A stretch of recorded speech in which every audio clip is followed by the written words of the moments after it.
Assalomu alaykum. Feedback topshirish, feedback topshiriq, soft skill bo'yicha. Birinchi savol. Agar siz qilgan ish uchun ustozingiz yoki hamkasbingiz tomonidan hamkasbingiz sizga tanqid bildirsa, qanday munosabat bildirgan bo'lardingiz va nega? Man odatda tanqidni ijobiy qabul qilaman. Nimaga? Chunki bu o'sish va o'rganish uchun bitta возможность. Agar feedbacklasangiz yoki tanqidlasangiz hech qachon o'sish bo'lmaydi. Feedbacklar bilan har xil xatolar qilib, bu xatoni o'z xatolar ustida ishlab, bu xatolarni boshqa qaytarmaslikka harakat qilgan holatda insonda o'sish bo'ladi. Shuning uchun ham avvalambor tanqidni to'g'ri qabul qilish kerak. Uni o'zi xatosini, ya'ni misol uchun man mm, a, tanqidni a, to'g'ri qabul qilaman. Chunki tanqid bu yanada o'sha professional bo'lish uchun a, olib boradigan bitta vosita hisoblanadi. Misol uchun yaqinda a, mm, data science kursida Scrapy, ya'ni Selenium kutubxonasi orqali biza Amazon saytidan ma'lumotlar olib chiqishimiz topshirig'i berilgan edi. O'shanda hamma ma'lumotlarni olib chiqdik va uni dikt ko'rinishda saqladik. Saqlaganimizdan keyin eng oxirgi qismida, ya'ni try accept bilan ishlaganimizda uni listga save qilayotganimda listni nomi o'zgarib qolganligi sababli Scrapy'ga run berganimdan keyin hamma ma'lumotlar olib chiqib bo'lganimdan keyin unga taxminan 1,5 soat vaqtim ketdi va baribir отдельный faylga сохранить bo'lmadi. Ya'ni CSV faylga saqlanib bo'lishi kerak edi, lekin saqlanib bo'lmadi. Nimaga? Chunki o'sha oxirida, ya'ni diktga saqlashimdan oldin xatoyim bor edi. O'sha xatoni man ko'rmadim va runni bosib yubordim. 1,5 soat vaqtim prosta havoga uchdi, lekin man gruppaga tashladim va kursdoshim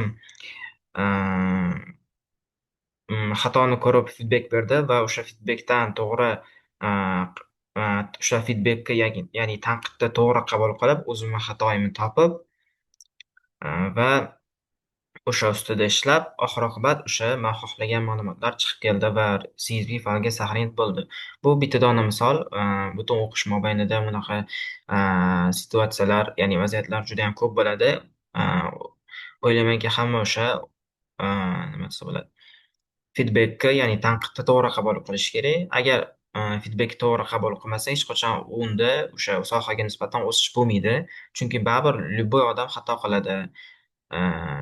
U xatolarni to'g'ri tushunib, ular xatoni ustida ishlab, o'sha xatoni boshqa qilmaslikka harakat qilish bu professionallarga xos xususiyat hisoblanadi. Shuning uchun ham tanqidga to'g'ri qarash kerak. Xo'p, ikkinchi savol. Siz nimaga feedbackni muhim deb o'ylaysiz?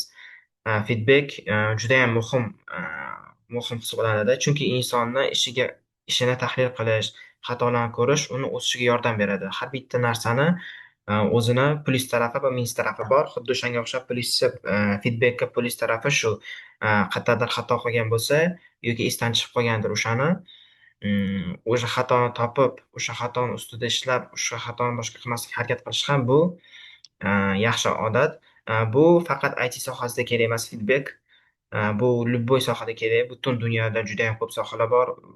Feedback faqat ITda kerak degan narsa o'zi xato. U hamma sohada kerak.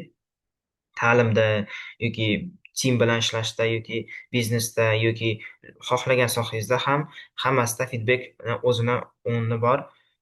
Misol uchun boshqa sohani misol qilib oladigan bo'lsak, misol uchun ITdan tashqari sohada,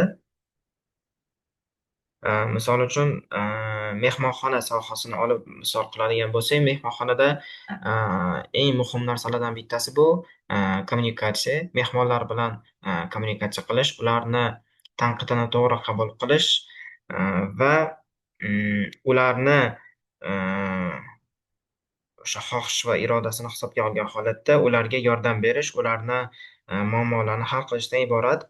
A, o'sha mehmonxona sohasida ham judayam ko'p a, tanqidlar bo'lib turadi mehmonlar tomonidan yoki a, mehmonxona a, mehmonxona ishchilari yoki menejerlar tomonidan bo'lib turadi. Biz u paytda o'sha feedbackni to'g'ri qabul qilgan holatda, tanqidni to'g'ri qabul qilgan holatda o'sha o'zimizni xatoyimizni topib, agar o'zimizni qo'limizdan kelmasa, o'sha sherigimizdan yoki hamkasbimizdan xatoyimizni topib berishini, qayerda xato qilganimizni topib berishni iltimos qilib, u xatoni topgandan keyin uni boshqa qaytarmaslikka harakat qilish ham bitta yaxshi odat.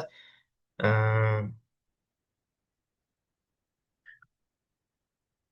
U hamma sohalarda kerak. Feedback u bitta man hozir ikkita dona misol aytdim, но o'zi xohlagan sohalarda kerak. Misol uchun, kompyuter, kompyuterga oid a, narsalarni sotish, ya'ni kompyuter, notebook, mishka, klaviatura sotish do'konlarida ham feedbackka o'z o'rni bor.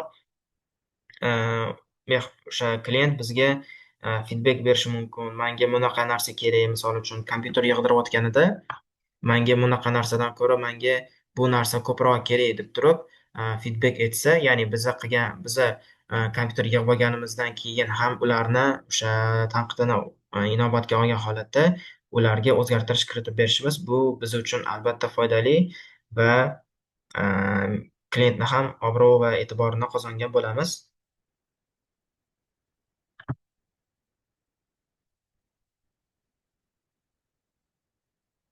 Shunday qilib, normativ o'z nihoyasiga yetdi.